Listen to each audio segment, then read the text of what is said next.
Hello दोस्तों, नमस्कार। तो क्या हाल है भाई लोग। स्वागत करते हैं आपका एक और नए रिएक्शन वीडियो में। हम हैं आशुतोष।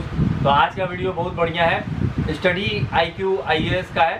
प्रशांत धवन सर का वीडियो है, बहुत बढ़िया से एक्सप्लेन करते हैं। वीडियो G7 के ऊपर है, जो अभी हाल ही में इटली में G7 मीटिंग हुआ था, उसमें प्रधानमंत्री मोदी जी को इन्वाइट किया गया था, उसी पे वीडियो है। वीडियो का टाइटल है this is why G7 needs India, Biden viral video, और PM मोदी वेलकम रसिया एंगर एट G7। तो देख लेते हैं भाई क्या कह रहे हैं सर। उसके बाद जो है हम अपने बातों को भी रखेंगे। तो वीडियो करते हैं स्टार्ट।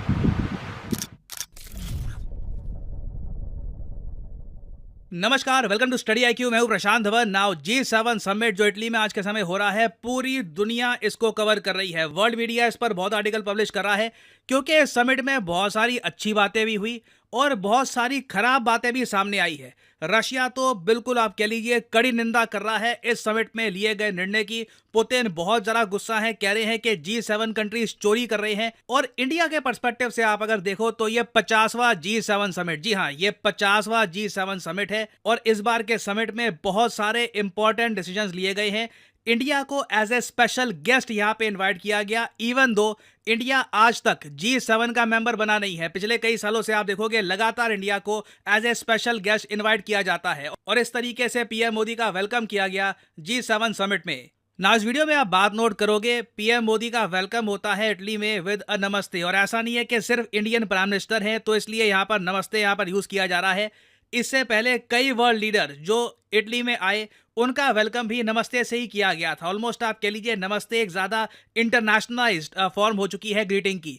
नाउ आप में से कई लोग कहेंगे अच्छा ये वीडियो तो मोस्ट वॉच्ड वीडियो हो गई होगी ऑनलाइन, इंटरनेट पे सब लोग यही देख रहे होंगे। वेल एक्चुअली नहीं, मोस्ट वॉच्ड वीडियो का टाइटल ले गए जो बाइडन। जब ये समिट तब इटली ने एक प्रोग्राम रखा कि जो इनके पैराट्रूपर्स हैं, इटली के पैराट्रूपर्स, वो लोग एक छोटा सा शो करेंगे, बाकी वर्ल्ड लीडर्स को दिखाएंगे अपनी स्किल्स। नाउ जब ये सब हो रहा था, जो बाइडन कहीं और ही देख रहे थे। बाकी सब वर्ल्ड लीडर्स आप देखोगे पैराट्रूपर्स को देख रहे हैं, जो बाइडन बिल्कुल अलग ही कहीं और ही देख रहे हैं। फिर बाकी वर्ल्ड लीडर्स ने देखा कि जो बाइडन को क्या हुआ, और फिर सब लोग खुद को एडजस्ट कर लेते हैं कि बाइडन के आसपास खड़े हो जाओ और एक्टिंग करो कि सब कुछ नॉर्मल है, कुछ यहाँ पे अजीब सा नहीं हो रहा। यहाँ पे आप देख पाओगे पहले जॉर्जिया मेलोनी खुद गाइड करेंगी जो बाइडेन को कि आप कहाँ जा रहे हैं, और उसके बाद बाकी जो सब वर्ल्ड लीडर्स हैं वो भी इस तरीके से आसपास खड़े हो जाएंगे जो बाइडेन के। ये देखकर सबसे ज़्यादा कंसर्न है अमेरिकन्स कि ये आदमी आज के समय दुनिया की सबसे पावरफुल कंट्री को लीड कर रहा है, और काफ़ी बार लगता है कि इसे खुद पता नहीं है कि ये कहाँ खड़े हैं। और अगर आप सोच रहे हैं इस बार के G7 समिट की ये सबसे ज़्यादा नेगेटिव बात रही होगी, इस पर लोगों ने काफ़ी आलोचना करी होगी, तो नहीं, हमने अभी तक शुरुआत भी नहीं करी है। सबसे ज़्यादा नेगेटिव बात तो मैं ये कहूँगा कि सऊदी अरेबिया को इनवाइट भेजा गया G7 समिट का। इन्होंने इनविटेशन को आप कह लीजिए एक्नॉलेज करने के बाद रिजेक्ट कर दिया इनविटेशन, और सऊदी अरेबिया के क्राउन प्रिंस मोहम्मद बिन सलमान ये नहीं गए इटली में। ना इसके कई रीज़न है। सबसे बड़ा रीज़न तो ये है रशिया बहुत ज़्यादा गुस्सा है G7 समिट को लेकर। इसका रीज़न मैं आपको बताता हूँ, और इसलिए मैं यहाँ पर आपसे सवाल ही पूछूंगा। अभी मैं आपको समझाऊंगा रशिया के साथ हुआ क्या है, उसके बाद ये बताना कमेंट सेक्शन में आपके हिसाब से क्या इंडिया को भी इस समिट से दूर रहना चाहिए था, या फिर आपके हिसाब से इस समिट को अटेंड करके इंडिया ने ठीक किया। Now Ukraine Russia war start होने से पहले रशिया के बहुत सारे फॉरेन एसेट्स बाहर के देशों में पड़े थे। गोल्ड पड़ा था, फॉरेन करेंसी पड़ी थी, और अब आप ये भी समझ गए होंगे कि ना सिर्फ रशिया, इंडिया का भी बहुत सारा गोल्ड बाहर के देशों में पड़ा हुआ है। ये बहुत ही ज़्यादा कॉमन प्रैक्टिस है। मगर विश्वास सबसे बड़ी चीज़ होती है। एक कंट्री किसी और कंट्री में गोल्ड या फिर फॉरेन एसेट्स तभी रखता है जब विश्वास होता है कि कल को वॉर हो जाए, कुछ भी हो जाए, भूचाल आ जाए, हमारे एसेट्स चोरी नहीं किए जाएंगे। मगर रशिया के साथ क्या हुआ? रशिया ने यूक्रेन पे आक्रमण किया। जो पश्चिमी देश है, सबसे पहले तो इन्होंने रशिया के जो भी एसेट्स हैं जिसकी टोटल वैल्यूएशन $500 बिलियन से भी ऊपर है, ये धर लिए, सीज कर लिए। और इतना ही नहीं, अब देखिए G7 कंट्रीज ने इस समिट के दौरान यूक्रेन के प्रेसिडेंट ज़ेलेंस्की को यह कहा है कि रशिया का पैसा जो हमने सीज कर लिया है, जो हमारे पास अब आ चुका है, उसमें से $50 बिलियन का लोन तुम पकड़ो, कम ब्याज दर पे, बहुत ज़्यादा कम इंटरेस्ट रेट पर ये लोन आपका हुआ। इसके जो वेपन्स परचेज करने हैं, एड परचेज करनी है, यूक्रेन को रीबिल्ड करना है, आपकी मर्जी। रशिया ये सब देखकर बहुत गुस्सा है।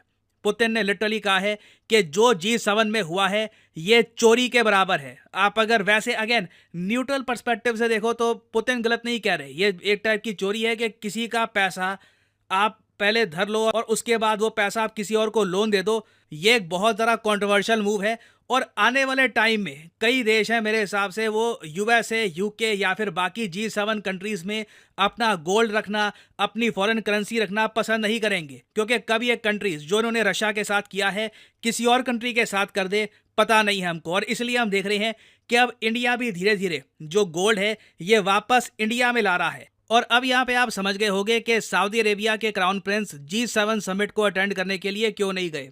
नाउ अगर यहाँ पे आप सोच रहे हैं अच्छा नेगेटिव बातें यहीं पर ख़त्म हो गई होगी, इससे ज़्यादा तो और कुछ ख़राब हो नहीं सकता, नहीं, इससे भी ज़रा ख़राब एक चीज़ हुई है।